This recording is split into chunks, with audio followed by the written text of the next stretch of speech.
¿Cómo estás? ¿Todo bien?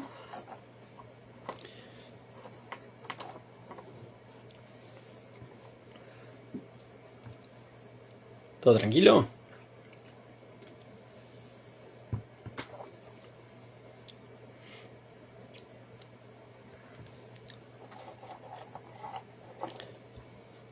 Bueno, me alegra pila.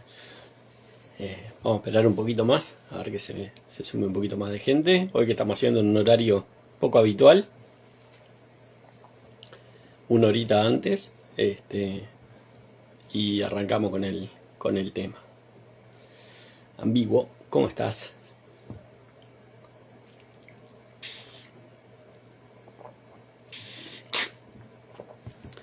Hoy tenía pensado arrancar con un disparador, que es el tema de la ley de asunción, el cerebro y los sentidos. Me quedé un poquito colgado con alguna cosa que hablamos en algún otro vivo, en la cual habíamos hecho referencia, digamos, bueno, a ver, en esto de profundizar siempre los conceptos de la ley, se nos dice frecuentemente por parte de Neville el tema de cerrar los sentidos a la realidad, ¿no? Entonces, bueno, buscando un poquito la naturaleza de esa afirmación, ¿por qué? ¿Por qué cerrar los sentidos a la realidad? Me metí un poco a bucear, digamos, cuál es el papel de los sentidos en la construcción de la realidad, ¿no? En lo que el cerebro, digamos, se estructura como realidad. Entonces, bueno, vamos a entrar a darle un poquito al tema por ahí, de ver cuál es el papel que cumplen los sentidos en lo que es el proceso de elaboración de la realidad que genera el cerebro, y en base a eso poder tener, digamos, una interpretación de la importancia que tiene para nosotros en el momento en el cual estamos asumiendo un estado de conciencia, poder cerrar los sentidos a la realidad, ¿no?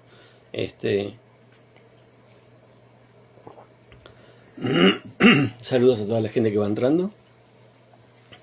Entonces la idea es esa, arrancar con ese tema.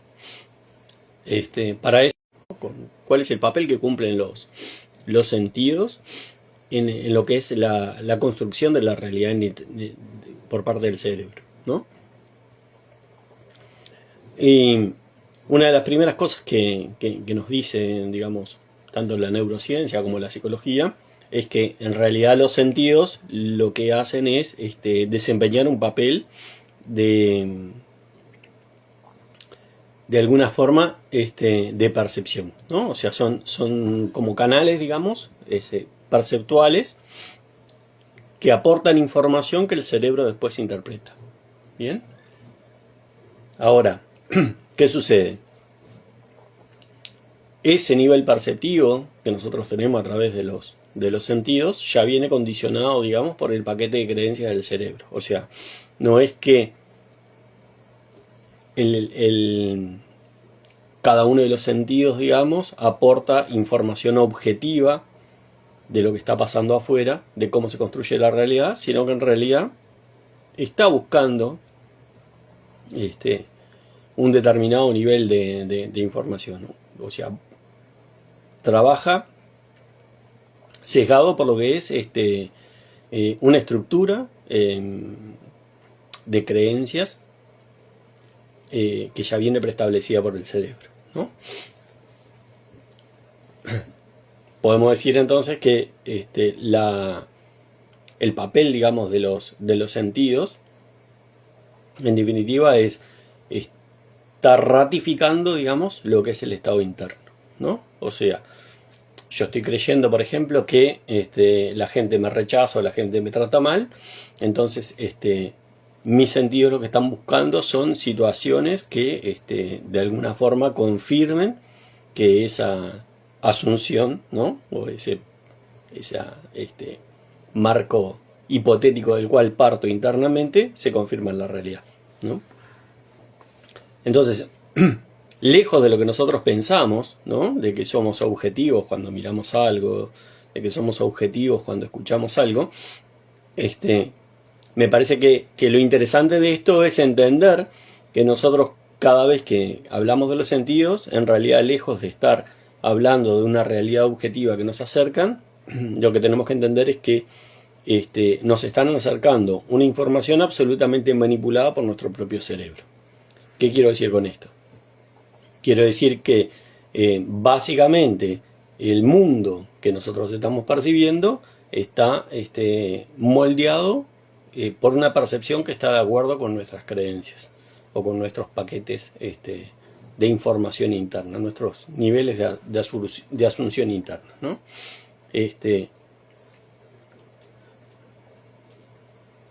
Hay, digamos, un modelado de la realidad en base a lo que nosotros creemos, en base a lo que nosotros sentimos, en base a las memorias, ¿no? Y todo eso termina generando, digamos, nuestro nivel perceptual y construyendo en el cerebro nuestra realidad. Entonces, ¿qué es lo que sucede? ¿Cuál es la importancia de esto? ¿O para qué traemos este dato? ¿O para qué arrancamos con este dato? Cuando estamos hablando de ley de asunción y que parece que no tuviera nada que ver. Arrancamos con este dato sencillamente para hacernos conscientes, digamos, del proceso que nosotros vivimos muchas veces cuando estamos asumiendo algo y tenemos un autor como Neville que nos dice: ustedes tienen que cerrar los sentidos a la realidad. ¿Bien? Si yo estoy diciendo que mi cerebro condiciona a mis sentidos para que me muestren un marco de realidad que esté de acuerdo, digamos, con mi asunción interna o con las condiciones internas, ¿no? Llámese creencias, llámese emociones, llámese memorias. Si yo mantengo al momento de asumir algo nuevo, ¿no? Que contradice, digamos, ese marco primario que yo tengo internamente, si yo mantengo los sentidos abiertos, lo único que voy a hacer va a ser sabotear mi proceso de asunción. ¿Por qué? Porque mi cerebro va a estar construyendo su realidad y ratificando la realidad en base a lo que está viendo. Y lo que está viendo está determinado por lo que está creyendo o lo que está sintiendo anteriormente. ¿Bien? Cuando yo aíslo el cerebro, digamos, cuando yo le quito esa capacidad perceptual sesgada, que no es para nada objetiva, yo lo que puedo hacer es priorizar, digamos, mi marco de pensamiento, mi nueva asunción. ¿Bien? Entonces el cerebro ahí está obligado a entender que la construcción de la realidad se hace en base a eso, porque es la única información de la cual dispone. Porque es lo único que yo estoy creyendo en ese momento. ¿Bien? Cuando nosotros entramos a ver el tema de los sentidos, la construcción de la realidad que hace el cerebro, aproximadamente un 70% de esa construcción pasa por lo visual. ¿Bien? Otro tanto pasa por lo auditivo.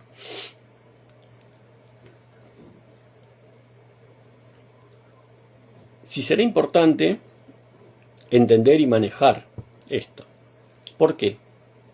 Porque muchas veces nosotros, y es moneda común, cualquiera de ustedes que participa en este y en otros vivos y en otras instancias, sabe perfectamente que la gente dice, por ejemplo, estoy asumiendo y no pasa nada. O sea, hay una atención dirigida hacia afuera, hay una mirada, ¿no? Que está verificando si pasa o no pasa algo. Entonces, ¿qué sucede? Cada vez que yo establezco a través del sentido, por ejemplo, de la vista, y me pongo a escudriñar a ver si las cosas se mueven o no se mueven, lo único que estoy haciendo es hacerme consciente de una realidad que yo quiero cambiar, pero la estoy consolidando. O sea, no hay, digamos, la posibilidad de que yo pueda mirar con cierta distancia emocional esa realidad. Esa realidad, en la medida que yo la miro y mentalmente la concibo como mi realidad, ya la estoy consolidando. Estoy diciendo que eso es lo que está pasando. ¿Bien? Entonces, ¿qué sucede? Cuando yo establezco que eso está pasando, lo que estoy haciendo es atentar directamente contra mi asunción. Porque no pueden pasar dos cosas al mismo tiempo. Está pasando eso y no está pasando lo otro. O sea, si está pasando eso me está dando cuenta de que yo estoy en el estado viejo. Estoy en el mismo estado que pertenece a esa realidad. ¿Bien? Entonces, entender, digamos, que cada vez que nosotros usamos nuestros sentidos y que desmistificarlos, quitarles ese halo de buenismo que tienen, de que son, Andy, ¿cómo estás? De que son objetivos y que nos transmiten la verdad objetiva, es entender un poco no solo cómo funcionamos, sino entender, digamos, por qué nosotros muchas veces tenemos algunos escollos para avanzar en nuestro proceso de manifestación.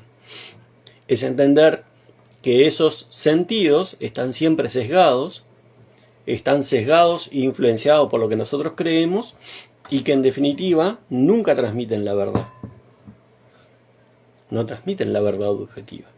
Transmiten nada más que un sesgo. Porque no se olviden que nuestro cerebro, estructurado en base a lo que son nuestros paquetes de creencias y nuestra emocionalidad, tiene el sistema de activación reticular, que es un sistema que lo que hace es filtra la información que sucede afuera para que esa información que sucede afuera coincida con la información que está sucediendo adentro.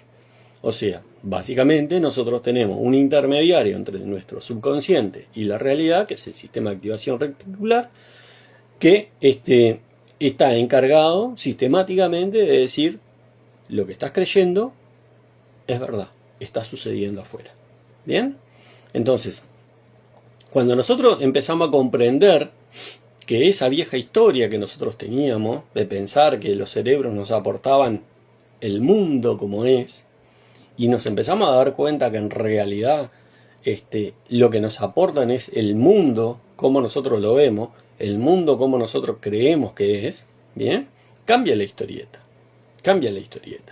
Porque yo empiezo, digamos, a tener la posibilidad de cuestionarme ese mundo que yo estaba viendo hasta hace 5 minutos como objetivo, como una verdad consolidada, como algo que era absolutamente objetivo.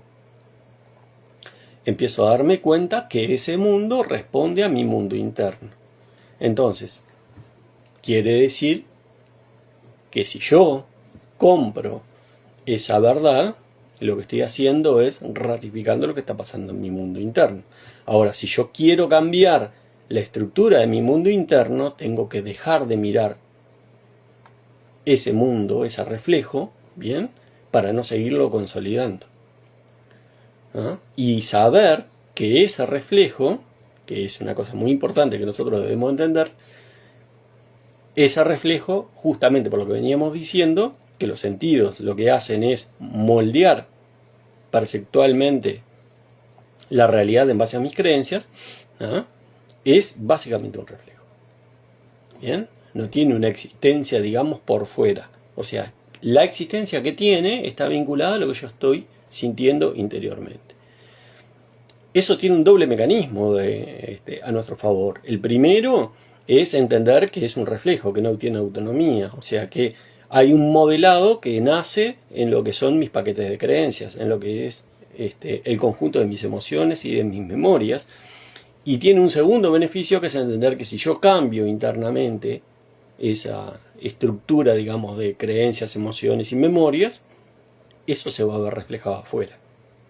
Con lo cual yo puedo, desde un punto de vista absolutamente racional y siguiendo una lógica estructurada, eliminar absolutamente la duda de que lo que yo estoy asumiendo no se va a dar. Elimino el miedo. Porque no hay forma. Porque si funciona ahora, tiene que funcionar después. No es una cosa que está, digamos, conspirando contra mí. Va a decir, cuando yo quiera funcionar, funciona. Y cuando vos quieras que yo funcione, no funciona. No. Funciona en un caso, funciona en el otro. Bien. Entonces, me pareció interesante empezar, digamos, el vivo, trayendo un poco esta hasta filigrana, este desglose un poquito más fino, metiéndonos un poquito, digamos, en la parte más psicológica, más de las neurociencias, para entender un poquito cómo funciona, cuál es el papel de los sentidos, porque me parece que hace al nivel de comprensión que a nosotros nos permite ir desde el punto de vista racional, ¿no? Que es el punto de vista en el cual en general encontramos una mayor resistencia, porque la mente nos quiere convencer de otras cosas para volver a su viejo estado. Podemos encontrar desde el punto de vista racional argumentos que nos hagan, que nos faciliten o que disminuyan la resistencia que nosotros tenemos con respecto a las asunciones, ¿no?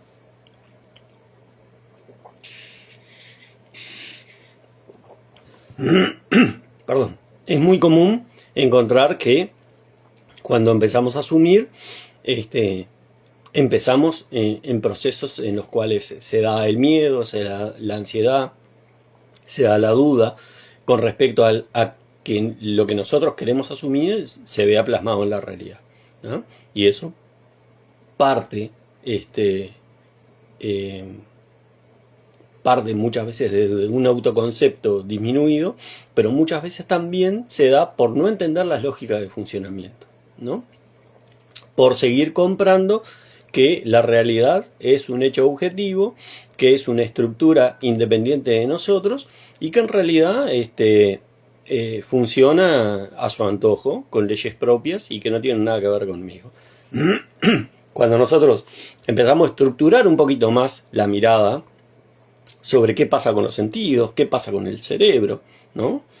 Fíjense que el cerebro, por ejemplo, cuando se dan situaciones en las cuales los sentidos le forman información que hasta resulta incompleta, el cerebro nos llega a engañar, ¿no? O sea, el cerebro no puede soportar los espacios vacíos. Entonces, cuando hay información que viene por parte de los sentidos y que el cerebro no logra comprender, la sustituye con lo más similar que conoce.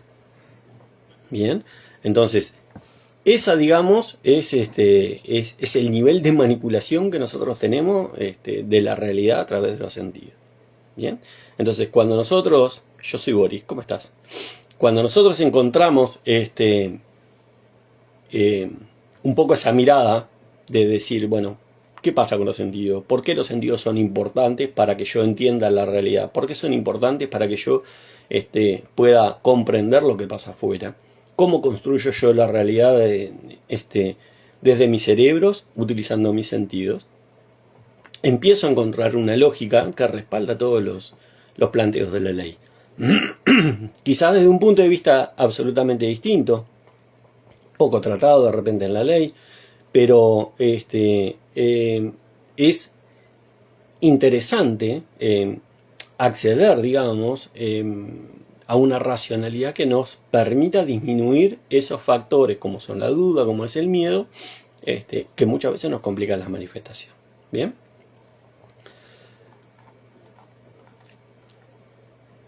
Esta estructura que veníamos hablando, ¿no? En la cual decimos que, y no lo dice la ley de Asunción, lo dicen las neurociencias, lo dice la psicología, en la cual decimos que los canales perceptuales, que son los 5 sentidos, trabajan en favor de las creencias y de las memorias y de la emocionalidad, vienen a ratificar uno de los axiomas de la ley de Asunción, ¿no? En el cual nos planteaba las asunciones que uno tenga internamente van a verse reflejadas afuera, ¿no? Es exactamente lo mismo que nos estamos planteando ahora.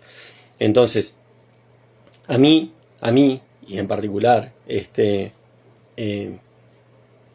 me parece siempre muy interesante aportar la mirada de otros lugares que ratifican y que impulsan, digamos, lo que son los preceptos y los conceptos de la ley de Asunción. ¿Por qué? Porque me parece que le van dando al cerebro una construcción de coherencia y una construcción de legitimación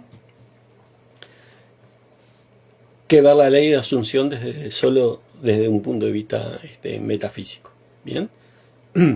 Me parece que en base a lo que es la diversidad de personas que arriban a la ley, y que no siempre vienen desde un palo básicamente metafísico o espiritual, está interesante poder aprovecharnos, digamos, de esta etapa de desarrollo y de descubrimientos y de investigación en cuanto al cerebro y en cuanto al funcionamiento de nuestra química, para irle sumando argumentos a favor de la ley, ¿no? Ir corroborando lo que decía Neville desde un punto de vista místico, metafísico, irlo respaldando desde la ciencia. Me parece importante justamente por eso, ¿no? Porque no todo el mundo viene del mismo palo, no todo el mundo está en la misma sintonía, y a no todo el mundo le llega el mensaje, digamos, de lo espiritual metafísico, ¿no? Entonces, cuando uno tiene la posibilidad de decir, partimos de una enseñanza que es básicamente espiritual, metafísica, pero que encontramos evidencia, corroboraciones, investigaciones desde el punto de vista de las ciencias, incluso las más duras, que ratifican esa línea, me parece que está bueno tirarlo arriba de la mesa, porque vamos solidificando el camino y al cerebro le va resultando más fácil creer en toda esta enseñanza. Las creencias, como la fe, digamos, son cosas que se desarrollan, ¿no? Son cosas que se van fortaleciendo. ¿Bien? Entonces me parecía interesante aportarles esta mirada como para alargar un poco las preguntas y un poco el debate, ¿no? A ver, tengo una preguntita.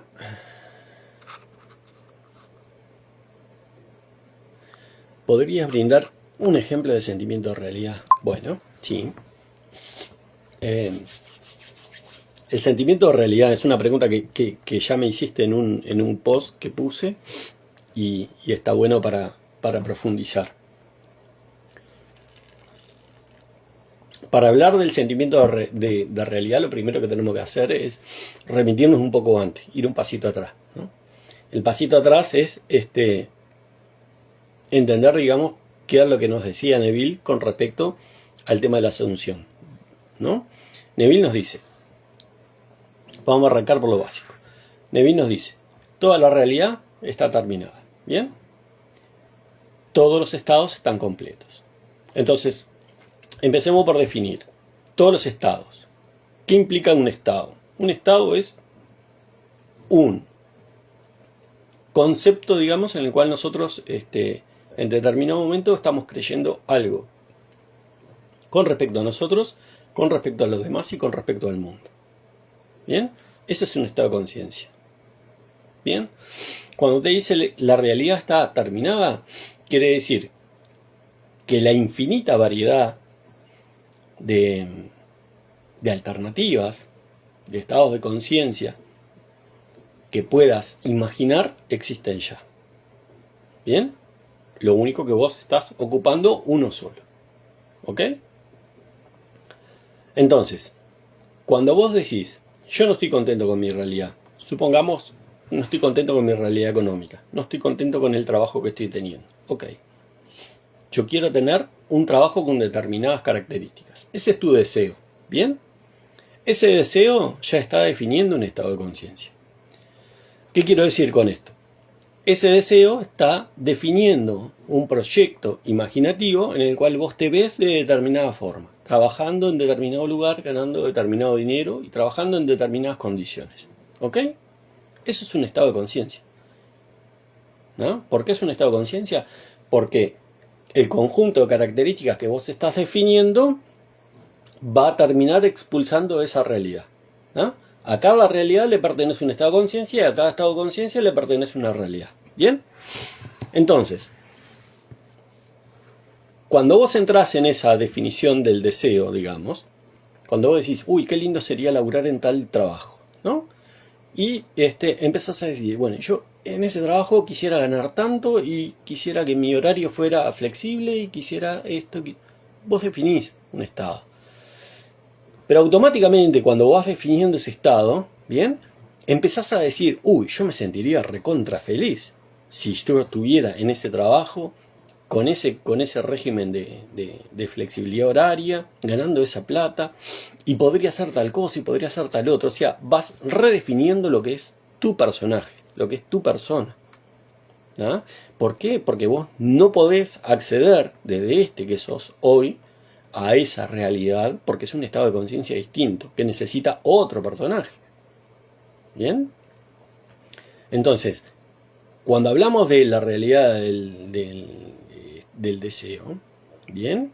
Cuando hablamos de lo que es el sentimiento de la realidad, es la definición que vos hacés cuando vos proyectás ese estado de conciencia y decís, cuando yo quiero estar en ese estado, yo quiero vivir esa experiencia de tener ese trabajo, ¿cómo me sentiría? ¿Cómo estaría pensando? ¿Qué estaría haciendo? ¿Qué estaría diciendo?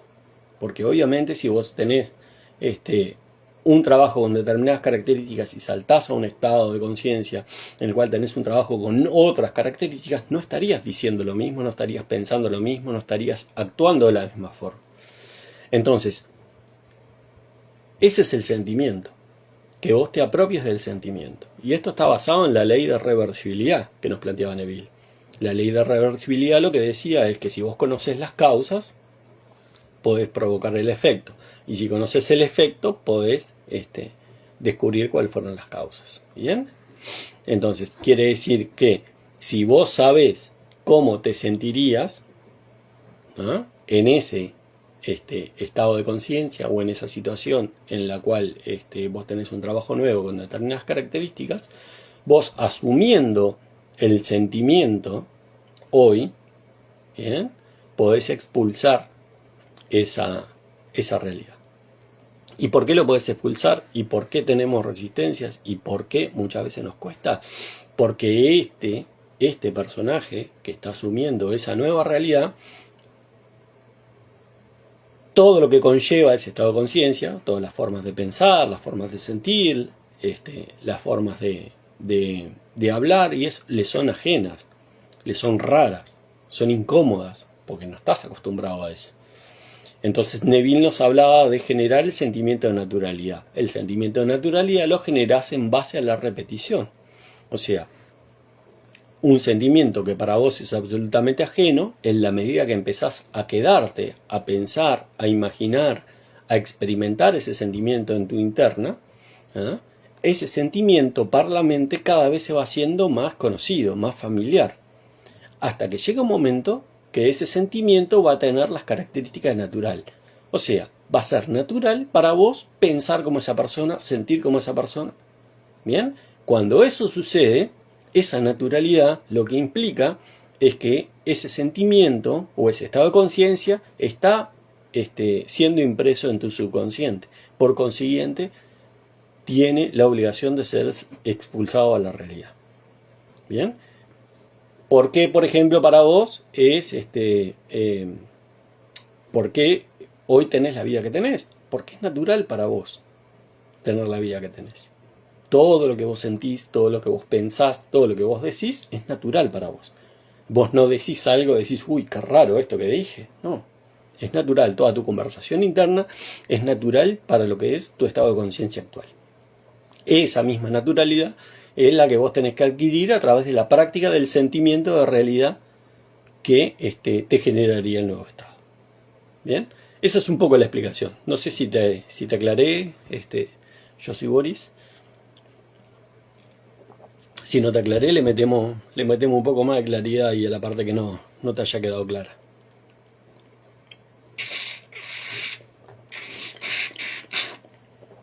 Todo se trata siempre, digamos, de la naturalidad y de la construcción del hábito, ¿no? Porque, en definitiva, la naturalidad responde a eso, al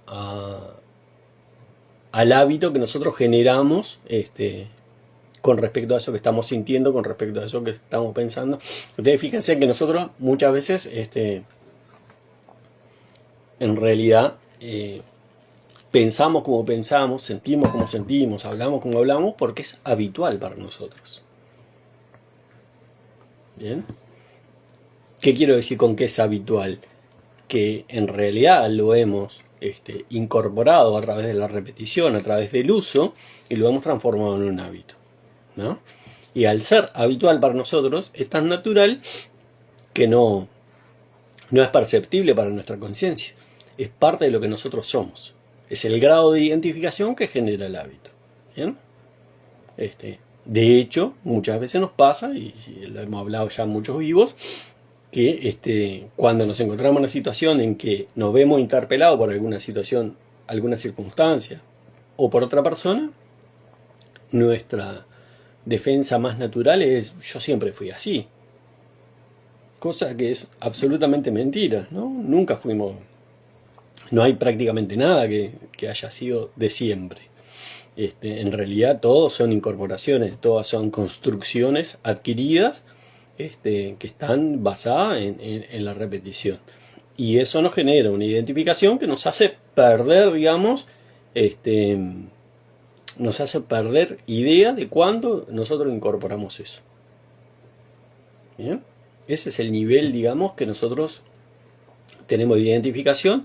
Ese es el nivel de construcción natural que tenemos con respecto a nuestros hábitos, y que implica que nosotros seamos como somos. ¿No? No tiene otra explicación. El hábito es un gran aliado y es una gran resistencia, ¿no? Porque el hábito lo que tiene es que justamente nos obliga a hacer, cuando por ejemplo queremos hacer la sustitución de un hábito, nos obliga a hacer un proceso consciente que tiene que estar basado en la voluntad y en la atención para poder sustituirlo, porque si no se expulsa naturalmente y sin que nosotros nos demos cuenta. Y es un gran aliado porque cuando se automatiza, se expulsa solo, trabaja para nosotros. El gran problema es que muchos de los hábitos que nosotros tenemos hoy, en cualquiera de los campos que lo quieran ver, van a contrapelo, digamos, de lo que nosotros queremos, ¿no? Nosotros hoy queremos una vida más consciente, queremos una vida en la cual nosotros tengamos buena parte del control del proceso de manifestación. ¿Bien? Bueno, la mayor parte de los hábitos que tenemos van a contrapelo de eso. Van a contrapelo de eso porque, bueno, venimos de un paradigma en el cual hemos incorporado una cantidad de hábitos que van a contrapelo, digamos, al paradigma en el cual queremos pararnos ahora, ¿no? Venimos de un paradigma en el cual la realidad era algo independiente y absolutamente separado de nosotros. Nosotros hoy estamos en un paradigma en el cual estamos diciendo que la construcción de la realidad en realidad es un reflejo de lo que está pasando dentro nuestro. ¿Bien? Entonces, todos los hábitos esos que creamos antes, que pasan no solo por la mirada o por el entendimiento que nosotros tenemos con respecto a la realidad, sino pasan por la construcción del valor, ¿no? Muchas veces no, en general, lo que todos hacíamos era construir valor en base a la mirada de los demás, ¿no? Entonces los grados de aceptación o de rechazo configuraban variables que ajustaban nuestro valor. ¿Bien? Hoy, como sabemos que la realidad es un reflejo de lo que pasa adentro, entendemos que la única construcción de valor que hay que sea válida es la nuestra. ¿Ah? Y que el entorno lo único que va a hacer es ajustarse, digamos, como reflejo a lo que es nuestra construcción de valor. ¿Ah? Quiere decir que si nosotros en algunas áreas estamos experimentando rechazo o hemos experimentado rechazo, es básicamente por una estructura de valor disminuida que nosotros tenemos, un proceso de desvalorización. ¿Ah? ¿Y por qué se dan esos procesos de valorización? Y bueno, y esos procesos de desvalorización se dan muchas veces porque tenemos esa matriz integrada de que la opinión de afuera es mucho más importante. ¿No? ¿Por qué? Porque el afuera está separado. Entonces, mientras nosotros consideramos que el afuera está separado, la opinión del otro implica una importancia para mí. ¿No? Ahora, cuando yo entiendo que el mundo se desarrolla nada más que como un reflejo, la opinión del otro no importa. No importa por qué, porque sencillamente lo que está haciendo es reflejando lo que yo estoy creyendo y pensando sobre mí mismo. La construcción de valor que yo estoy haciendo. ¿Bien? Entonces, esa estructura de hábito que nosotros tenemos, tanto de pensar, de sentir, ¿no? Bueno, ni hablemos en el tema del amor, ¿no? Cómo hemos modelado muchas veces el papel de víctima. Y eso ha implicado que tengamos formas de sentir en ese sentido. Al punto tal de necesitar, digamos, necesitar tener situaciones en las cuales nos sientamos víctimas para poder, digamos, estar alineado con nuestro personaje, ¿no? A ver qué nos dice Andy. Qué maravilloso sentir que nuestra mente y conciencia es como un cuadro, un lienzo, y podemos adentrarnos para quitar y sumar lo que asumimos para nuestro mundo. Exactamente. Por eso yo insisto tanto, y yo soy medio rompehuevo en ese sentido. Y yo sé que de repente no cae muy bien visto y no es muy agradable. Pero a mí me parece que cuanto más cale en nosotros, cuanto más profundo vaya el internalizar que justamente que está todo para hacer y que el mundo nada más que refleja lo que está pasando dentro de nuestro, más poder nos da, más capacidad de poder trabajar de manera consciente y de manera deliberada nuestro mundo interior para que se refleje en el exterior. Se convierte más en un juego de ir dibujando y modificando parámetros adentro nuestro para que se vean reflejados afuera. Y mirar para afuera y ajustar adentro, ¿no? El gran tema es ese. A mí me parece que es importantísimo entender y soy muy fan, digamos, de imponer la idea de que el mundo es un reflejo. ¿Por qué? Por la sencilla razón de que eso nos da toda la responsabilidad a nosotros, ¿no? Nos quita, digamos, esa estructura en la cual muchas veces nos sentimos impotentes por considerar que el mundo se diseña independiente de nosotros y por separado. Nos evita, esto es un ejercicio, pero nos evita el tema de comprar la ilusión de que estamos separados del mundo, ¿no?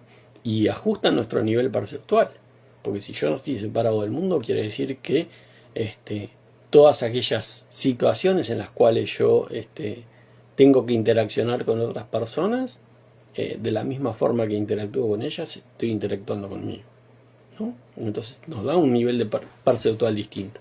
Nada está ajeno a mí y nada está separado. Por eso me parece importante, digamos, meterle cabeza desde otras disciplinas a estos conceptos. Porque me da la sensación de que nos permite ahondar en la certeza de las enseñanzas de Neville, ¿no? Y Neville como síntesis, digamos, como resumen más práctico, como puente de bajar enseñanzas que son ancestrales, ¿no? Que, bueno, Neville mismo lo decía, que Abdullah era un cabalista, ¿no? O sea que yo a Neville le reconozco, digamos, el gran beneficio y la gran capacidad de haber simplificado para el ciudadano a pie las enseñanzas ancestrales que bueno, que muchas veces también por formas de transmitir tenían un miticismo, un secretismo y un peso mucho mayor, ¿no? A mí en particular me gusta sacarlas de ese,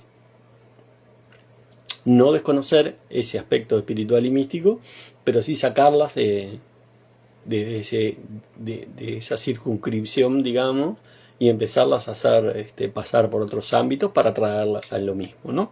¿Para qué? Para darnos cuenta que lo que Neville, que a principios, digamos, de la mitad del siglo pasado, decía desde la espiritualidad y de la mística y parecía una locura, está hoy siendo ratificado día a día por el avance y y el desarrollo de la investigación a nivel de las neurociencias y la psicología, ¿no? Y bueno, de la física cuántica ni que hablemos, ¿no? Entonces, siempre me parece interesante aportar esas miradas como ratificación, como complemento, como consolidación de lo que son las enseñanzas de Neville. Por eso es que las traigo y por eso es que a veces abundamos en cosas que parecen más desconectadas de la ley, pero que en sí tienen mucho que ver con ello. ¿Tenemos alguna preguntita, algún comentario? Boris, no sé si te quedó clara la explicación que te di. Tirame un ok o un no entendí nada o lo que sea.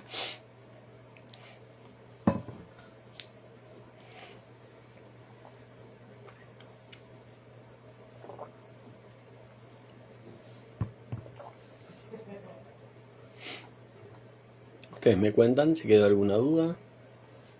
¿Cómo vamos? Si tienen comentarios.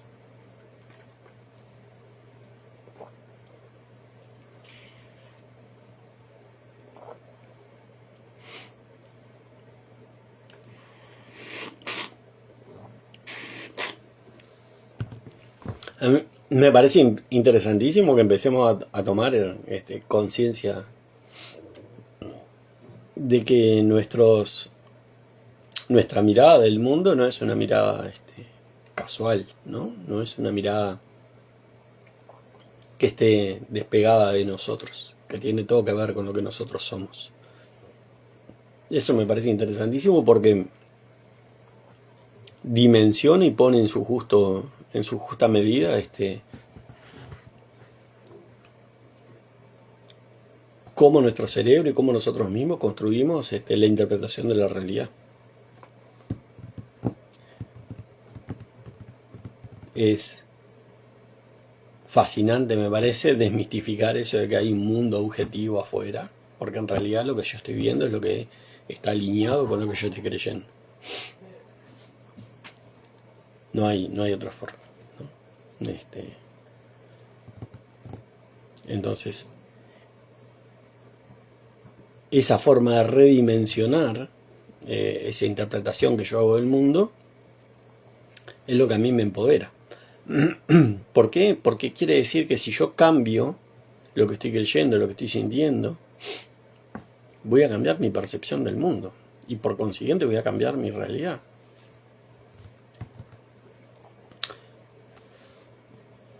Me es más fácil cuando estoy asumiendo algo no comprarme lo que está sucediendo afuera como que fuera algo absolutamente objetivo y absolutamente indiscutible. Está pasando por mi percepción. Está pasando por lo que yo estoy creyendo, por lo que yo estoy sintiendo que es eso, ¿no? Por eso en muchos de muchas formas, digamos, hay pasajes en los cuales Neville nos plantea el no mirar la realidad, no enfocarnos en los problemas, ¿no? Que lo decía también, por ejemplo, Einstein, ¿no? Cuando decía un problema no se puede solucionar con la misma mente con la cual se lo creó. Es exactamente eso, ¿no? El mirar el problema es quedarme atrapado en la limitación, quedarme atrapado, digamos, en ese nivel perceptivo en el cual mi mente está estableciendo que hay un problema ahí. ¿Bien? Cuando nosotros podemos tener la capacidad de trascender eso, es cuando nosotros podemos superar esa situación. Pero ¿qué sucede? Para eso tenemos que dejar, abandonar, digamos, ese nivel perceptivo, ¿no? Que nos dice que eso es la realidad. ¿No? La realidad es lo que está pasando adentro. Porque ese nivel perceptivo está respondiendo a lo que yo estoy sintiendo adentro, lo que está pasando adentro a nivel de creencias.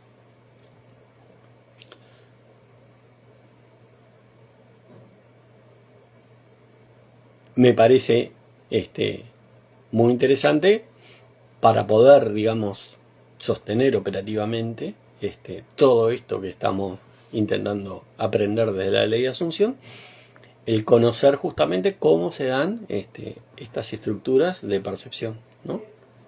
Porque si yo digo, bueno, si yo venía de un lugar donde decía, bueno, mis mis ojos, mis oídos, mis manos, mi olfato, mi gusto, me están dando cuenta de lo que está sucediendo en el mundo, ¿no? Es una cosa.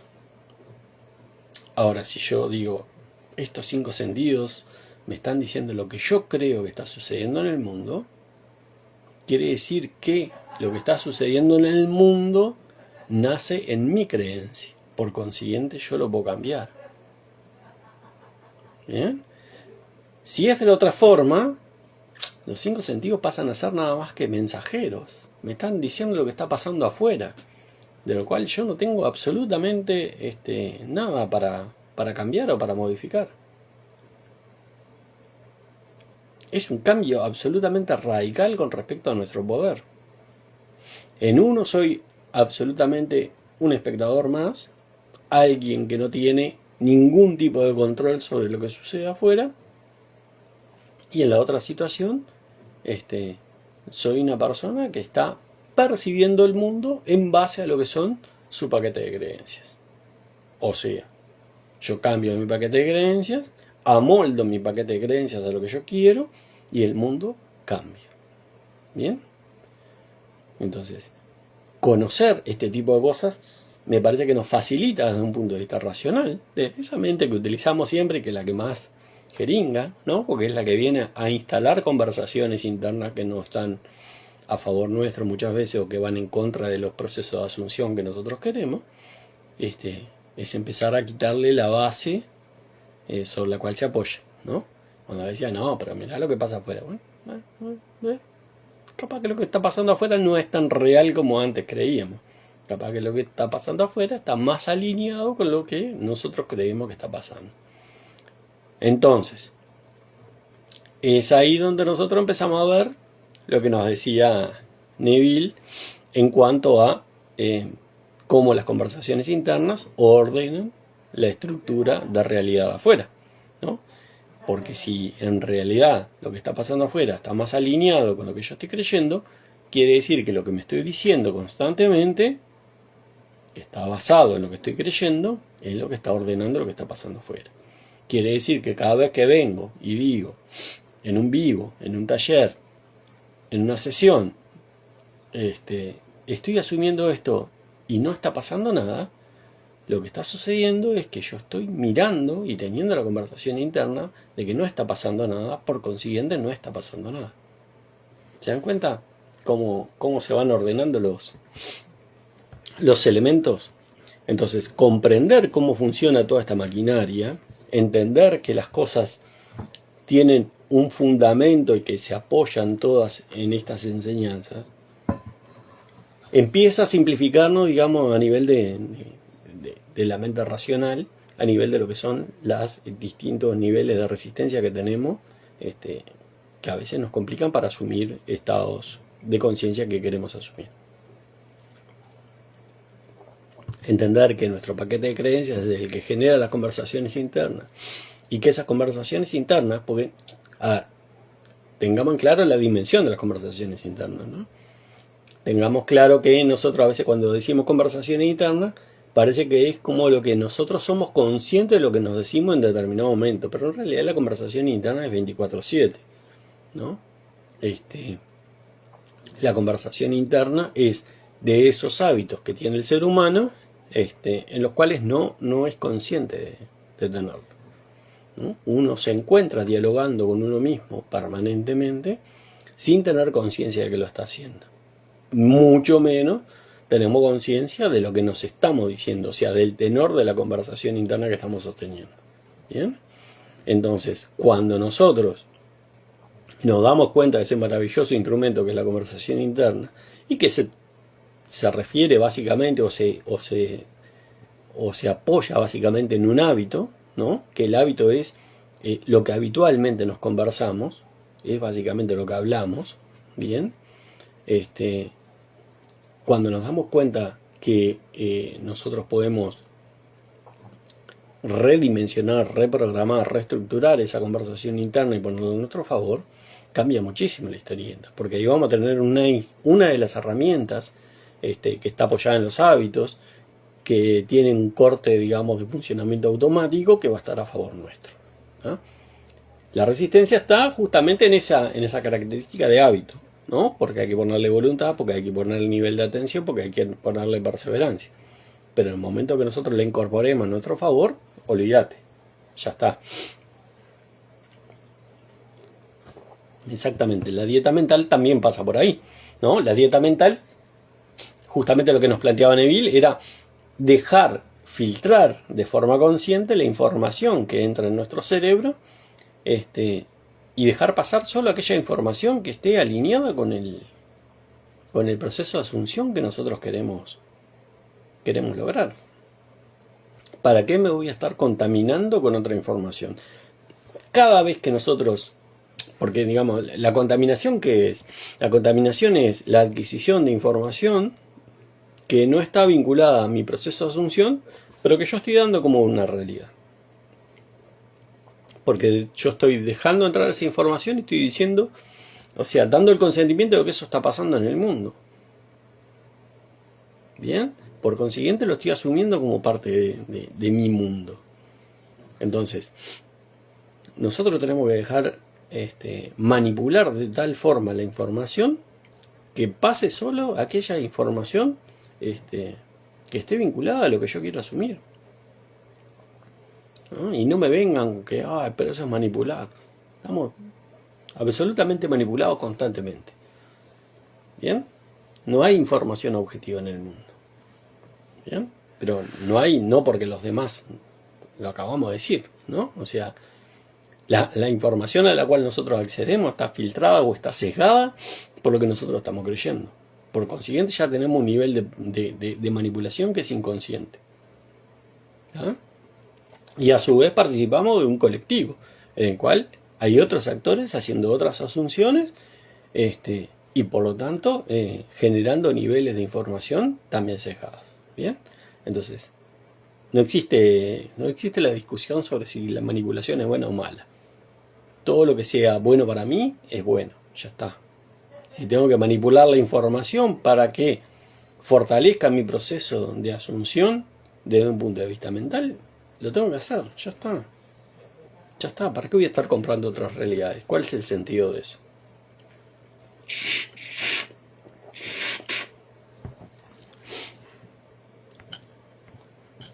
Bueno, esa es un poco la reflexión o el tema que les quería traer hoy. Y ahondar un poquito en eso, ¿no? En ir agarrando esos pequeños conceptos que a veces no quedan tan claros sobre la ley, e irle sacando punta y ver cómo entroncan realmente con la ley, ¿no? Porque muchas veces es fácil decir cerrar la puerta de los sentidos, pero no es tan fácil entender por qué, o no es tan fácil entender la importancia que tiene. Entonces me parece que metiéndonos un poquito más de los vericuetos de cuál es el papel de los sentidos, cómo se conjugan, digamos, con el cerebro, con la actividad del cerebro, cómo el cerebro, a partir de la información que traen los sentidos, construye la realidad, ¿no? Me parece que nosotros vamos de alguna forma fortaleciendo un poquito más, solidificando las enseñanzas de la ley, ¿no? Porque dejamos de hacer cosas porque Neville las dijo, ¿no? Y empezamos a entender que atrás de lo que Neville decía hay un porqué, ¿no? No es que Neville un día diga, acá si yo me pongo a mirar para afuera no hago nada. No, hay un porqué.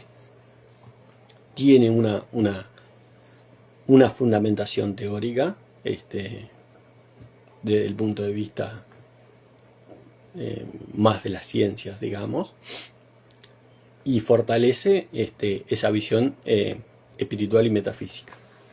Entonces, desde mi punto de vista, y pensando en esta estructura, digamos, occidental en la cual vivimos, me parece que aportarle esa visión de lo más científico fortalece eso, ¿no? Nos facilita el creer, nos facilita el desarrollo de la fe, nos facilita ponernos a prueba, nos facilita entender por qué hacemos las cosas que tenemos que hacer, por qué a veces los procesos nos resultan un poco más complicados que otras veces.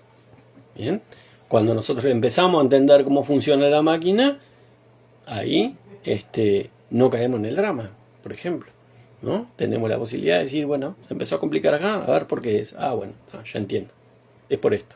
Bien, entonces viene un poco por ahí. Jamie, Diana, ¿cómo están? ¿Todo bien?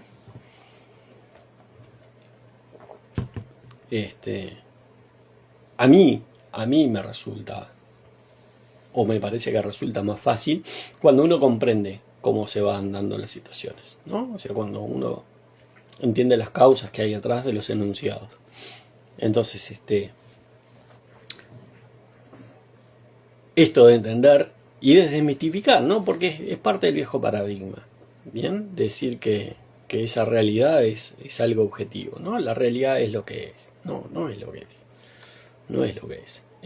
La realidad, en realidad, es lo que nosotros creemos que es, ¿no? Por eso la idea de traer, digamos, esta mirada, ¿no? Decir, bueno, en los sentidos no es que te estén contando cómo es el mundo realmente. Te están contando cómo vos crees que es el mundo, ¿no? Y ahí ya cambia bastante la historieta. Cambia bastante la historieta. Entonces, bueno, esa era un poco la idea del vivo de hoy, arrancar por esto y ir un poquito en esta línea, ¿no? De agarrar esos pequeños conceptitos, como hoy fue el tema de cerrar los sentidos a la realidad, y empezar a tirarle un poquito de luz. Desde otros lados, desde otros ámbitos, pero siempre en el mismo sentido de ir fortaleciendo las enseñanzas de la ley, ¿no? Porque acá no se trata de venir a desmentir a Neville, sino justamente de darnos cuenta y dimensionar la solidez conceptual que tenía Neville cuando en la primera mitad del siglo pasado planteaba desde un punto de vista espiritual y metafísico cosas que de repente en aquel momento no había otras herramientas para entenderla o para agarrarse o para consolidar, que eran más que un punto de vista espiritual y metafísico, y hoy sin embargo que disponemos de otra información, de otro volumen de investigaciones, de otros avances, nos permiten entender la brutal certeza de los conocimientos de Neville, ¿no? Entonces, a mí en ese sentido me parece, es mi forma, digamos, de alguna forma de homenajear a Neville, el tema de poder aportar otras miradas que demuestran que lo que el tipo decía era brutalmente cierto, ¿no? Y que lo transmitía con una claridad meridiana y con una simpleza absolutamente asombrosa, ¿no? Pero que bueno, que existe a través de esa simpleza y ese enunciado absolutamente cristalino y sencillo, existe una realidad un poco más compleja, pero que fortalece, digamos, esos enunciados de Neville, ¿no? Entonces, bueno, la idea es ir de a poquito, ir entrándole a esos conceptos que a veces quedan colgados, que no son los más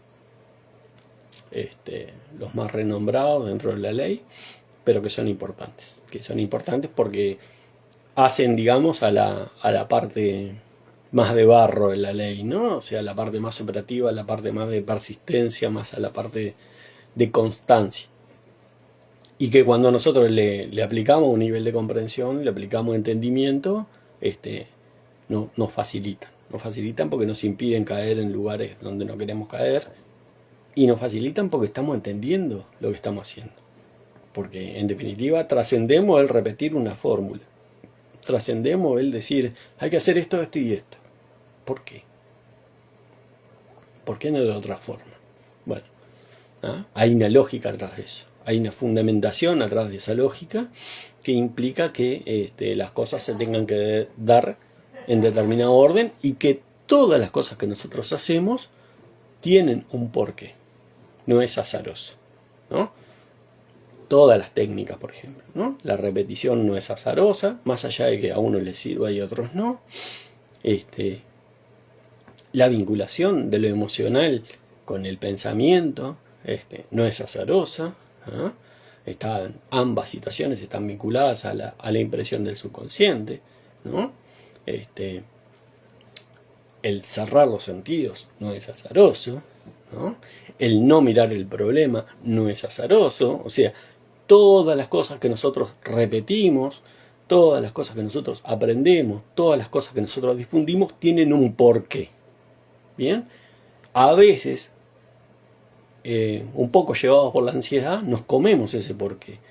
Y eso a veces le quita un poco de credibilidad, en el sentido de credibilidad interna, ¿no?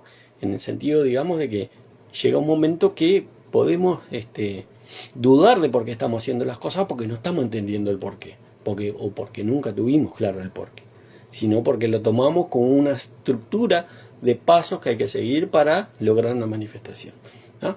Pero esto, como ya sabemos que no es un tema de manifestar, esto es un tema de ir hacia adentro, este es un tema de ir a conocerse, este es un tema de dominar el método, ¿ah? Cuando uno le pone el porqué a cada una de las cosas que hace, o a cada una de las cosas que puede llegar a hacer, uno tiene la capacidad de adentrarse conscientemente en lo que es nuestra estructura interna y nuestro camino de expansión de conciencia, ¿no? O sea, ir metiéndole luz de la conciencia a cada uno de los procesos que pasan dentro nuestro, ¿no?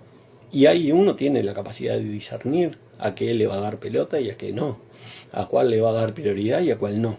Pero lo hace en base a meter luz de conciencia y no en base a necesariamente obtener un resultado, ¿no? Entonces, a mí me parece importante y por eso soy un poco partidario de esto. Y bueno, y ustedes que participan de los vivos o que los ven después, me acompañan en este camino de ir profundizando en estos conceptos, ir metiéndoles el porqué, ir entendiendo y trascendiendo, digamos, un poquito lo que es esa primera consigna que nosotros accedemos cuando llegamos a la ley, ¿no? Cuando llegamos a la ley, cerrar la puerta de los sentidos, ¿ok? ¿Y por qué?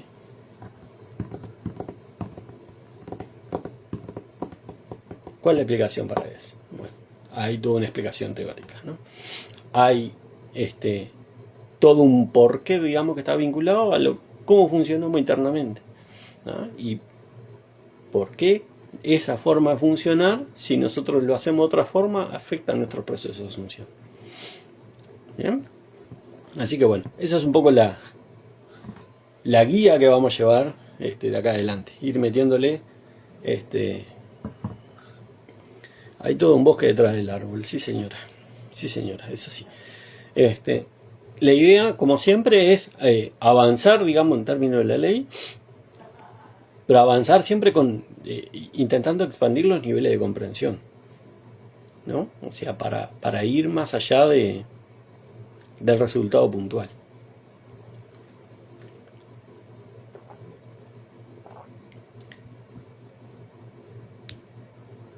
Por las propias dinámicas de la vida, va a haber un momento en el cual no vamos a estar más en contacto, ¿no? Por situaciones diversas. La idea es que, independientemente de eso, ustedes queden con la cabecita armada, con las herramientas, como para seguir su camino bajo el discernimiento particular, ¿no? Pero para eso me parece que es importante entender, ¿no? No es solo venir acá que yo diga, hay que hacer esto porque Neville lo dijo, no, sino, ¿por qué dijo Neville esto? ¿Por qué dijo Neville que cerráramos los sentidos a la realidad y no dijo, no sé,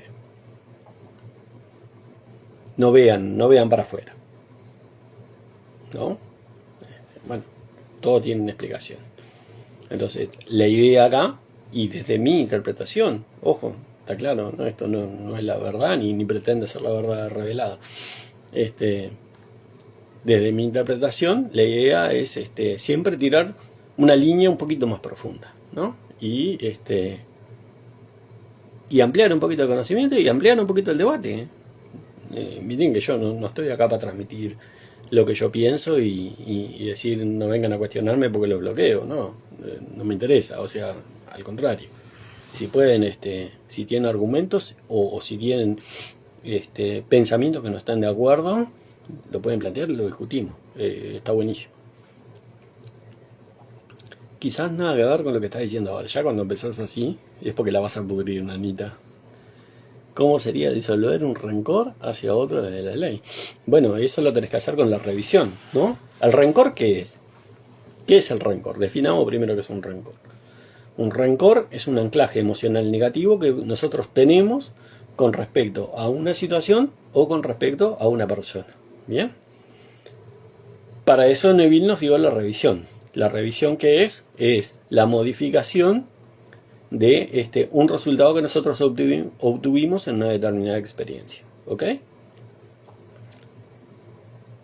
¿Cuál es el hecho de utilizar la revisión? ¿Desafiar la física a ver si podemos cambiar el pasado o no? No.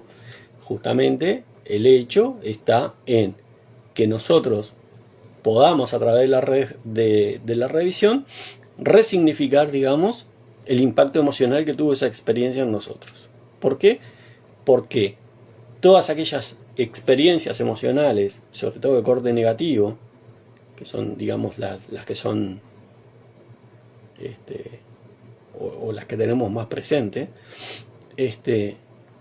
tienden a repetirse en forma automática. O sea, esa reacción que nosotros tuvimos, que emocionalmente nos marcó, en una situación similar, el cerebro va a valorar que son las mismas circunstancias o que son circunstancias similares y la va a expulsar en forma automática.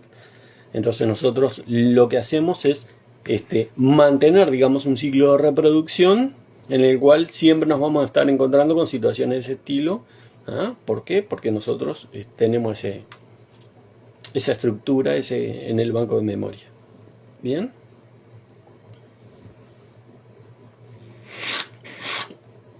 Nunca entendí la revisión. ¿Cuál sería el paso a paso? No hay un paso a paso. El paso a paso, digamos, o sea, la experiencia de la revisión es una situación que a vos te resultó en un anclaje emocional negativo, por ejemplo, un enojo, en una discusión que tuviste con tu madre, con tu padre, con tu pareja, con tu hermano, con lo que sea. A vos eso te generó un rencor, por ejemplo, te generó un momento desagradable y te enojaste con esa persona. ¿Bien? Si vos no desanclás eso, ¿no? Cada vez que se presente una situación similar, ese enojo va a ser expulsado por tu mente. ¿Por qué? Porque está alojado en el banco de la memoria emocional. ¿No? Y la mente en realidad no es que reacciona exactamente con un, digamos, tiene una reacción emocional exacta a la circunstancia que está sucediendo. No, la mente está viviendo algo, una circunstancia X, y dice, lo más parecido que tengo a esto es esto, pac. Y de repente no tiene nada que ver con nada. Entonces, hasta que vos no desactives esa estructura emocional que tenés anclada, que puede ser un enojo, un rencor, eso se va a seguir expulsando. ¿Bien? Por consiguiente, como está ahí, siempre se van a generar situaciones en el exterior para que se expulse eso, porque es parte de tu conciencia de ser. Porque vos, suponete que te peleaste con tu exnovio y quedaste recontra envenenada con el tipo, y cada vez que piensas en el tipo te va a saltar eso, que estás envenenada con él, ¿no? Lo vemos muchas veces en las situaciones en las cuales se quiere asumir una persona con la cual se tuvo una historia, ¿no? Hay un enojo, un rencor, un anclaje emocional que impide esa manifestación. ¿Pero por qué le impide? Porque cada vez que me empiezo a contar la nueva historia, aparece la vieja historia. Aparece ese rencor y dice, pero acordate lo que te dijo. Ya está, ya hicimos cagada, ya no se va a manifestar eso así. ¿Ah? Entonces, la revisión justamente lo que tiene es eso. Es buscar resignificar para uno, ¿bien?, eh, esa situación que en su momento le dio un significado negativo. ¿Bien? ¿A través de qué? De un recontar esa historia o recontar esa situación. ¿Bien? Ahí lo que sucede es que muchas veces entramos en contradicción con el personaje, ¿no? Porque, por ejemplo, Neville nos decía que una revisión bien hecha llevaba a un perdón y que el perdón, en definitiva, implicaba prácticamente olvidar lo que había sucedido, ¿no? ¿No? Y ahí empieza el ego, ¿no? Que dice, en defensa del personaje, no, ¿cómo te vas a olvidar lo que te hizo? De ninguna forma. Puedo perdonar hasta por ahí nomás, pero olvidarme, ni equivocado. Entonces, ¿qué dice? No, cuando no querés asumir a esa persona, solo que se pase ese enojo. Pero es que no tenés por qué necesariamente asumir a esa persona. O sea, yo lo que hice fue ejemplificar como muchas veces sucedía que en una situación en la cual vos querés asumir a un ex, hay anclajes emocionales que te dificultaban esa asunción.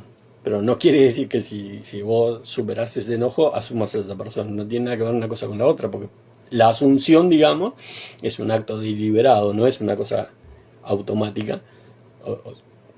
Perdón, puede ser en muchos casos automática, pero en este caso, digamos, no es que vos perdones a alguien, lo asumas automáticamente. ¿Ah? Yo lo di como ejemplo nomás como para graficar. A ver qué dice Andy. La revisión sería algo así como en vez de la leche. Bueno, sí. Sí.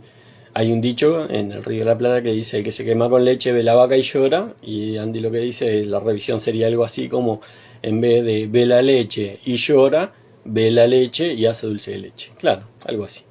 Es resignificar, ¿no? Pero eso es un procedimiento, digamos, interno, ¿no? O sea, no hay que congraciarse con nadie, no hay que ir a pedir perdón a nadie, no hay que hacer nada afuera.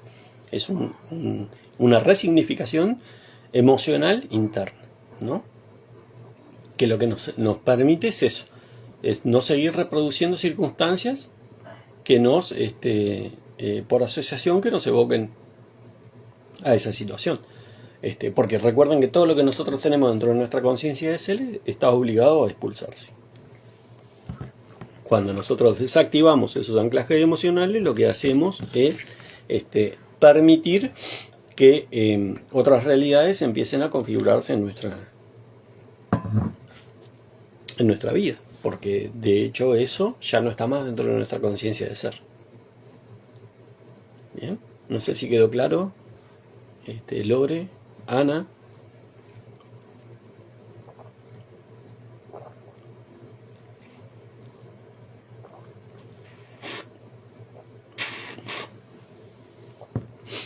Todo este proceso o todas estas situaciones de resignificación a las que nosotros asistimos es todo basado, digamos, en el viejo personaje, en el viejo paradigma, ¿no? Porque si uno se lo pone a mirar desde la ley de Asunción, todas las situaciones que suceden, por más que te enojen, por más que te hagan reaccionar, están paradas en una única causa que sos vos, ¿no? Cuando nosotros en general generamos un anclaje emocional, lo que sucede es que estamos dándole al otro un papel, ¿no? Estamos mostrándolo independiente y separado de mí. Entonces es ahí donde el personaje puede sacar el dedito y decir: vos me hiciste, vos me dijiste, ¿no? Cuando en realidad ese personaje viene a mostrarnos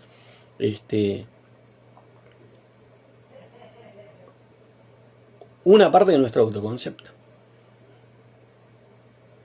¿no? Porque si nosotros en algún momento tuvimos una situación de desvalorización, no es porque nos vinieron a tratar mal de gusto, sino porque nosotros, esa persona vino a reflejar lo que nosotros estábamos pensando sobre nosotros mismos, ¿no? Entonces,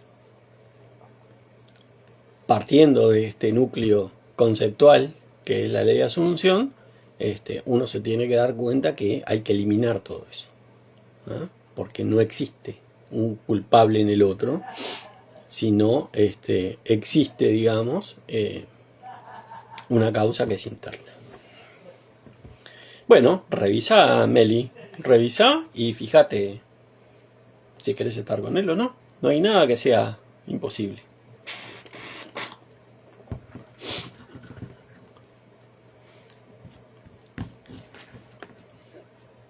Tenés que definir qué es lo que querés y dejar de comprar de que terminaron contigo. Asumir lo que vos querés. Mientras sigas mirando eso, esa va a ser la realidad que vas a estar expulsando.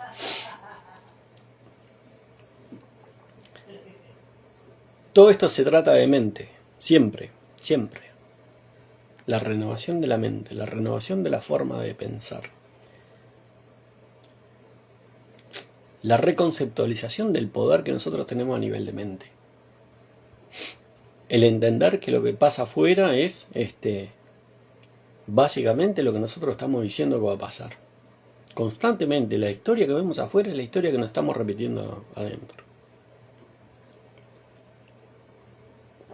Es muy loco que hay personas que no solo no les interesa revisar, sino que pareciera que se regocijan con el rencor que sienten, que no desean otra cosa que sentir esa bronca con ciertas historias. ¿Qué pienso de eso? Que bueno, que son estructuras de hábitos. Hay mucha gente en este mundo que tiene muy comprado el personaje que llevan y que viven en base a ese personaje.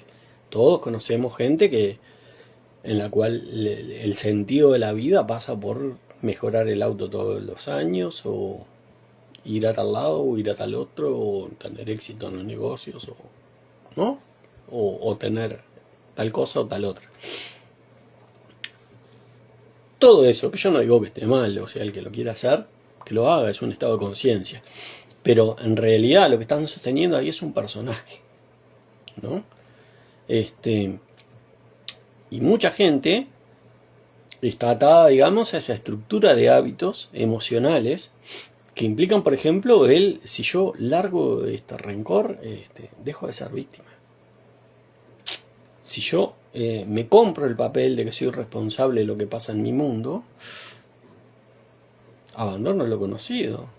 ¿Cómo vivo a partir de ahora? Fui toda la vida víctima, toda la vida la culpa la tuvieron los demás. Ahora que me vienen a decir que la culpa es mía, o sea que la responsabilidad es mía, que todo esto me lo generé yo. Bueno, hay gente que no quiere asumir eso, que no quiere tener el 100% de la responsabilidad en su regazo. Y está bien, son estados de conciencia. Es eso, son estados de conciencia, ¿no? O sea, nosotros no podemos hablar de la ley, ¿bien? Y no podemos estar, digamos, estableciendo juicios afuera. En el sentido de, si nosotros decimos, ¿no?, que cada vez que queremos asumir algo tenemos que cambiar de un estado de conciencia, la propia aceptación de que hoy estamos ocupando un estado de conciencia nos tiene que servir como vara de comprensión hacia todo lo que pasa afuera. O sea, entender que, por ejemplo, otra gente que no está vinculada con nosotros está actuando también bajo estados de conciencia. ¿Ah? Entonces, ahí lo que nosotros hacemos es eliminamos ese juicio, ¿no? Como alguna vez lo discutimos privadamente, Andy, es el tema de lo bueno y lo malo, ¿no?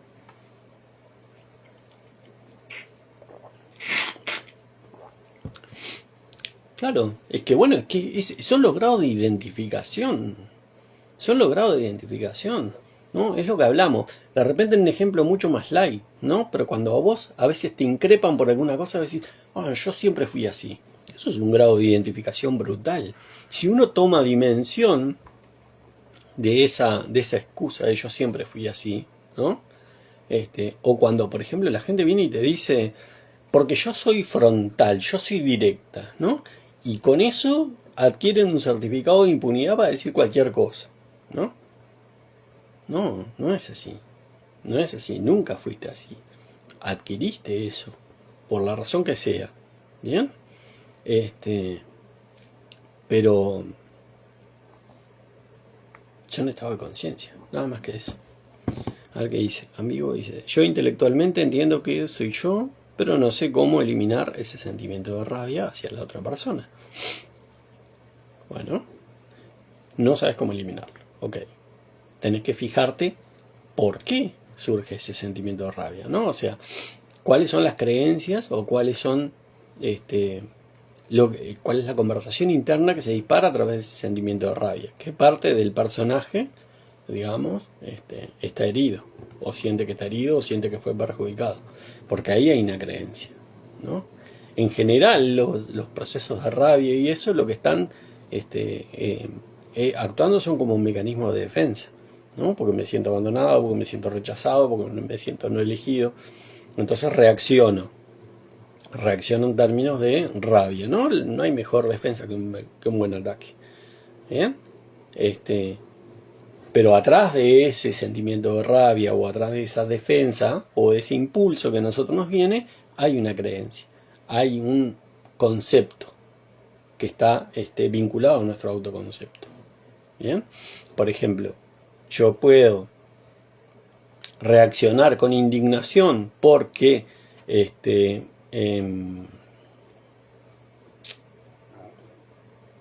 supongamos que tengo una pareja, nos dimos un tiempo y esa persona empezó a salir con otra persona, ¿no? Es decir, pero ¿cómo es esto? ¿Qué historieta? ¿No? ¿Qué hay ahí atrás? Primero hay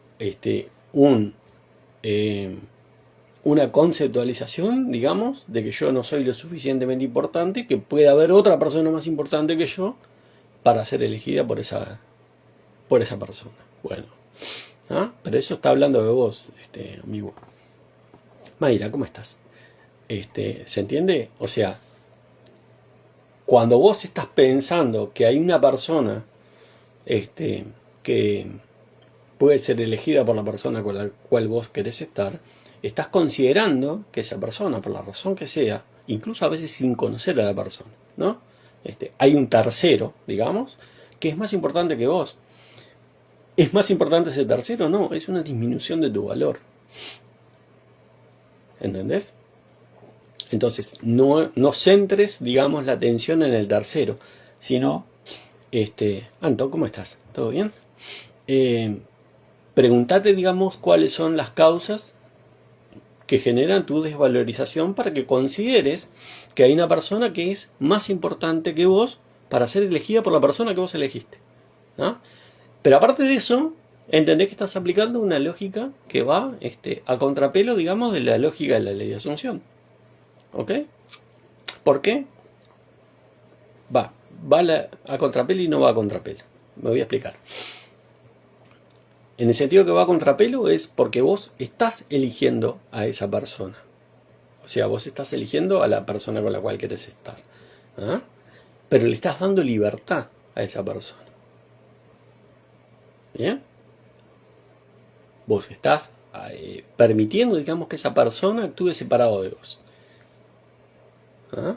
¿Y cómo lo estás permitiendo? A través de tu conversación interna. Porque vos estás ratificando con tu conversación interna de que él está eligiendo a otra persona. ¿Ah? Y a su vez no vas a contrapelo, o sea, estás aplicando la ley en el sentido de que se está dando en la realidad lo que vos estás diciendo internamente.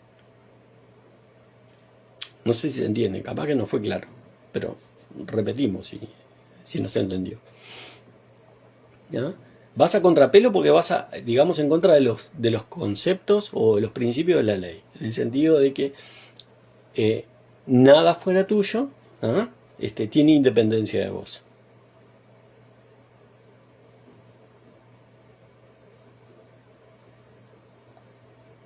Bueno, no es por una tercera persona, es que simplemente no me elige, prefiere estar solo a estar conmigo.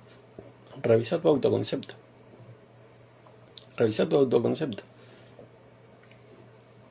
Porque es una situación de desvalorización en la cual no solo no pones una tercera persona, sino que le estás diciendo, vos preferís estar solo antes que conmigo. O sea, soy menos que la soledad. ¿Se entiende? Revisa tu autoconcepto. ¿Por qué vos sentís que estás en esa situación? ¿Por qué te sentís así? ¿Por qué te valorás así?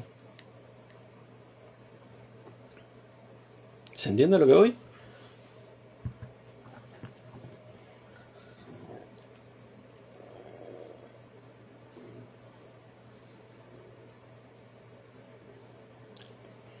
En ese caso, dice, cuando no te eligen, como en el ejemplo de la chica, ¿qué creencias hay ahí? No sentirse valiosa, no sentirse valiosa, no sentirse reconocida, no sentirse merecedora.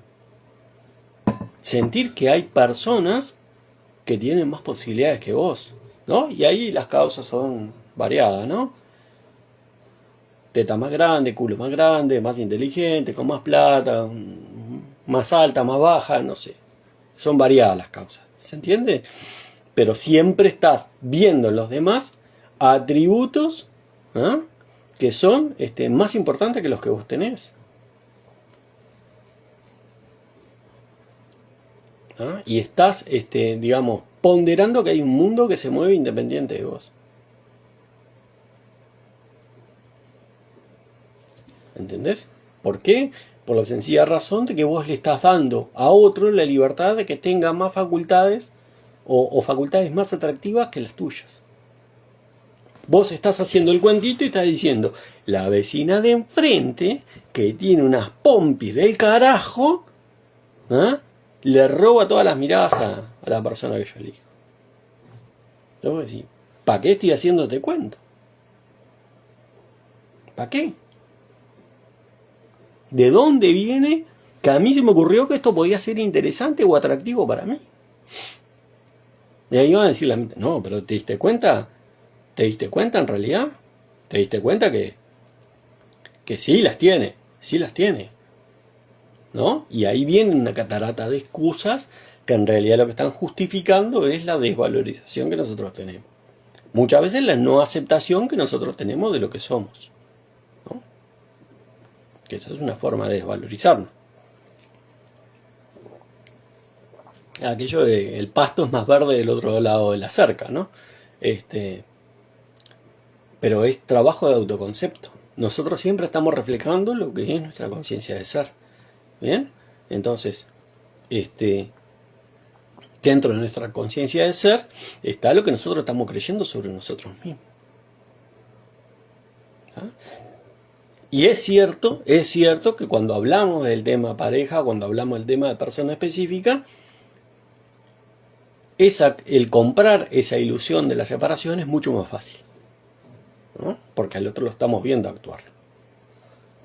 Entonces le atribuimos enseguida la responsabilidad, ¿no? Le decimos, mirá que la pelota es tuya, ¿no? Yo no tengo nada que ver con eso. Sos vos el que venís y que me decís y que me haces, ¿no? Siempre está vinculado a lo que nosotros estamos creyendo. No hay caso, me animo a decir, y voy a ser muy temerario con esta afirmación, no hay caso en el cual uno pueda decir, las personas actúan de forma distinta a lo que yo estoy creyendo que va a suceder, ¿no? Por eso nos decía Neville, no busquen porque el que busca encuentra. ¿Bien? ¿Por qué es que el que busca encuentra? Porque está buscando. Entonces, ¿qué va a pasar? Que te van a dar las pruebas de que algo hay. ¿Bien? Acá a lo que hay que recurrir en estos casos es a entender la naturaleza de lo que nosotros estamos haciendo, la naturaleza de las enseñanzas por las cuales estamos intentando vivir o estamos viviendo. Que es entender que el guión lo hacemos nosotros, que la historia la contamos nosotros. Entonces, cada vez que yo me encuentro en una situación de esto, lo que me tengo que preguntar es, ¿realmente la historia que yo quiero vivir? ¿Es lo que yo me quiero contar? Porque yo tengo toda la libertad de contarme lo que quiera, ¿eh? A mí nadie me pone un revólver en el pecho para decirme tenés que decir esta historia. Yo me puedo contar la libertad, con toda la libertad, la historia que yo quiero. ¿Bien? Entonces, ¿por qué me estoy contando la historia que me estoy contando? ¿No?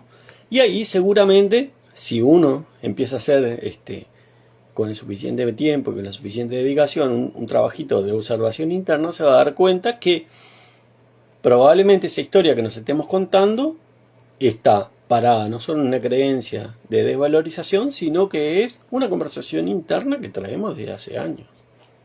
No es de hace 5 minutos. Es un hábito que tenemos de hablarnos así. Es un hábito de entender que las cosas nos pasan siempre así. ¿no? Y lo vemos, todo el mundo tiene amigos o amigas que vienen y nos dicen, yo no tengo suerte con él, siempre me tocan los mismos hombres, me tocan las mismas mujeres. No, no siempre te tocan. Vos haces que te toquen, es un patrón que estás expulsando. ¿Por qué? Porque hay habitualmente una forma de pensar y de sentir y de conversarte, ¿no?, que está generando ese tipo de situaciones. Por eso es que te toca siempre. Porque es la misma estructura interna la que expulsa el mismo tipo de situaciones. Y no importa el fulano o la fulana. No importa que estés en Uruguay, que estés en Argentina o que estés en Colombia. Da lo mismo. Da lo mismo. Vas a encontrar el mismo tipo de situaciones, ¿no? Y esto con referido a la pareja, referido a las casas, referido a los trabajos, referido al dinero, referido a todo. Es la estructura interna conformada por los hábitos de lo que nos decimos, de lo que pensamos y lo que sentimos, la que termina expulsando siempre el mismo tipo de situaciones, y no importa la estructura geográfica en la cual estemos viviendo, ¿no? Nos vamos para la Antártida, vamos a encontrar una colonia de pingüinos que nos va a rechazar si somos rechazados. Es así.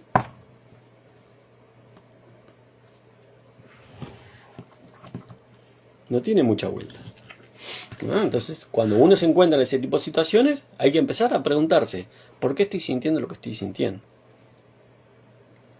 Estoy sintiendo esto. Ok, ¿cuáles son el tipo de pensamientos que me vienen cuando siento esto? ¿A qué estoy asociando esto? Porque esos son procesos que en general no hacemos. Me quedo anclado en el dolor y en la mirada afuera. Entonces me siento rechazada y no puedo, y miro afuera, miro el problema, ¿no? Como hablábamos hoy, miro el problema y me pongo a preguntarme, ¿por qué este tipo prefiere quedarse solo antes que estar conmigo? ¿Tan desastre soy? Porque es la conclusión, el juicio viene atrás, ¿no? Y nos quedamos anclados en eso. Nos quedamos circunscriptos, digamos, a esa problemática, a esa limitación, sin ponernos a pensar qué es lo que me está disparando esto, cómo me hace sentir, qué pensamientos trae este sentimiento de rechazo que estoy sintiendo ahora. Lo que estoy pensando que viene de ese sentimiento, ¿es realmente cierto? ¿Es así? ¿Sí? ¿Estoy absolutamente convencido de que es así? Y ahí nos empezamos a dar cuenta que hay una cantidad de conversaciones internas que no tienen fundamento más allá de la repetición, más allá del hábito, más allá de estar habituados a decirnos siempre lo mismo, ¿no? Yo no sé, tanto en el caso de Meli como en el caso de Ambiguo, si ustedes no tienen experiencias anteriores en las cuales digan, sí, la verdad que me pasó tal cosa y pensé más o menos lo mismo. Bueno, ese es el hábito.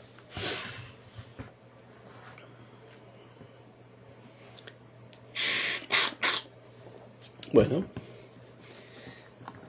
dice Meli, mi novio me dice que quiere estar solo, por eso quiere terminar conmigo. Bueno, pregúntate, empezá a observarte, mirá este video de nuevo y empezá a preguntarte esas cosas. ¿Qué es lo que está pasando por ti? ¿Qué venías pensando antes de que te dijera eso? ¿No? Porque uno anticipa las cosas. Esas cosas no pasan porque... Bueno, siempre igual, dice Ambiguo. ¿Bien? ¿Entendés, Ambiguo? ¿Entendés cómo se repite? Es una estructura de hábito que tenés. Revisala, buscale origen y cambiala, ¿no? No tiene otra ciencia. No hay otro lugar de cambio que no sea interno. ¿Bien?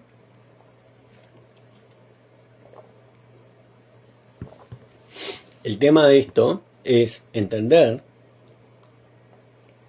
que nosotros siempre estamos teniendo una conversación sobre eso.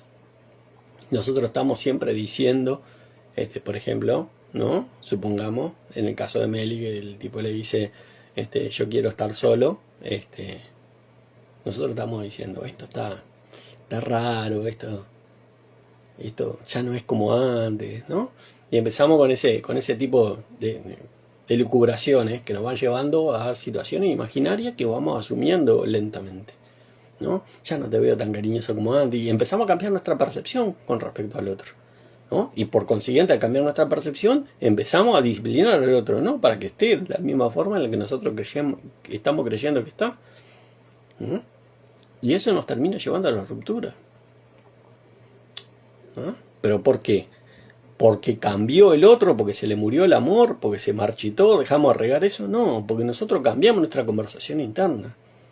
Empezamos a generar suavemente una conversación que va deteriorando el estado de conciencia que teníamos con respecto a nuestra relación.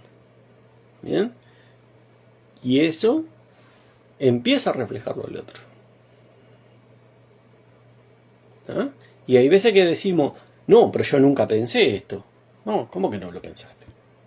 ¿Cómo que no lo pensaste? No podrás recordarlo, pero no hay una cosa que se caiga en paracaídas y que diga, esto no tiene nada que ver conmigo. No, siempre tiene que ver con nosotros.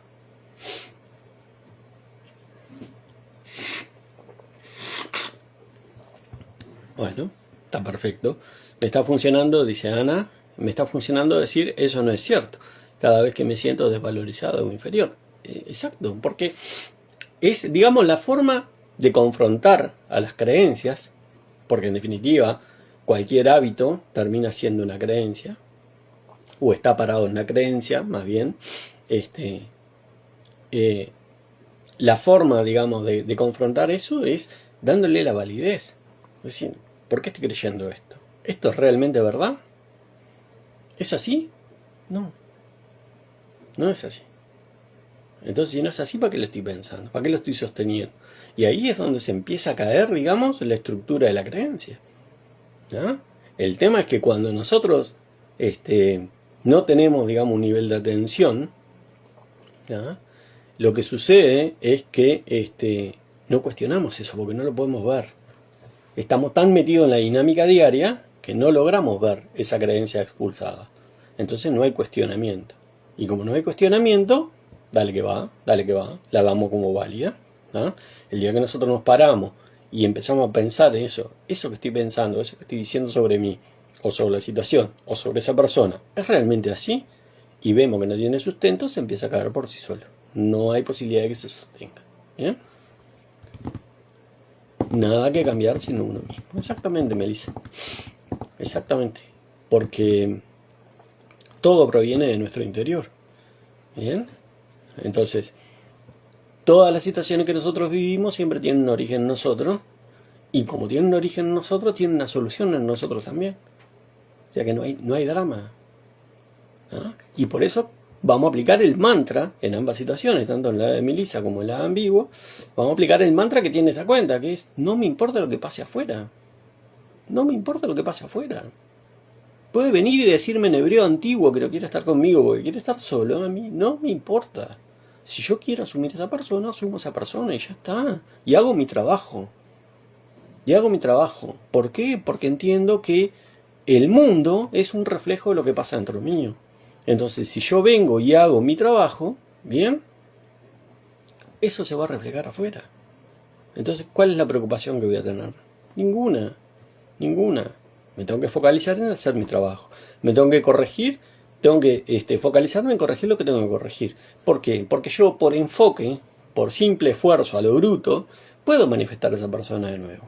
Ahora, si yo no revertí el proceso de desvalorización que tengo interno, ¿ah? Al poco tiempo puedo estar expulsando esa realidad nuevamente. Entonces, ¿cuál es la necesidad de instalar una puerta giratoria en mi vida? Para que el tipo esté entrando y saliendo, o la tipa esté entrando y saliendo. No, trabajo lo que tengo que trabajar y sé que esa persona, si yo la quiero manifestar y hago el trabajo para manifestarla, esa realidad se va a expulsar. Pero se va a expulsar sobre unas bases más sólidas. ¿Por qué? Porque yo trabajé mi autoconcepto. Porque yo estoy entendiendo realmente el valor que tengo y el valor que me estoy dando y estoy creyendo en él. ¿Bien? Y eso el mundo lo va a ver reflejado. ¿Bien?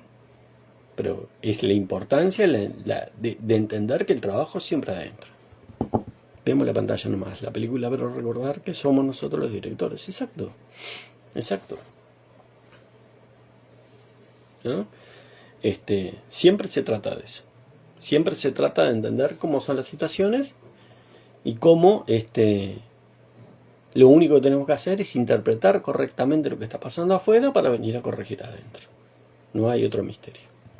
¿Bien? Bueno, me alegra que te resulte poderoso, Meli.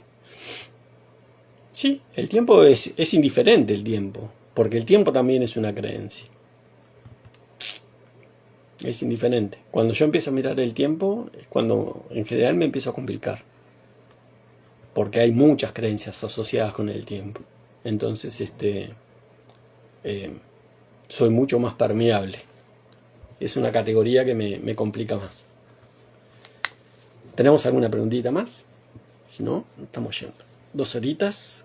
Cumplimos con la cuota, a pesar de haber empezado 1 horita antes. Cumplimos con la cuotita de 2 horitas de todos los jueves. Ya calculo que viernes o sábado ya tenemos el videíto colgado en YouTube para que lo puedan escuchar nuevamente. Suscríbanse, denle like, hagan comentarios. Hay que favorecer el trabajo del algoritmo, así podemos llegar a más gente. Y bueno, si no tenemos ninguna preguntita más, nos estamos despidiendo hasta el jueves que viene. Bueno, me alegra, Meli. Me alegra que te haya ayudado.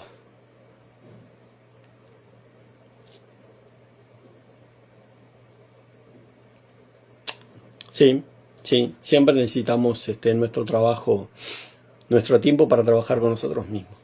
Entender que el trabajo con nosotros mismos no es tiempo perdido y que nada pasa afuera sin que nosotros digamos qué va a suceder. Por ejemplo, el tema de que se vaya con otra o con otro.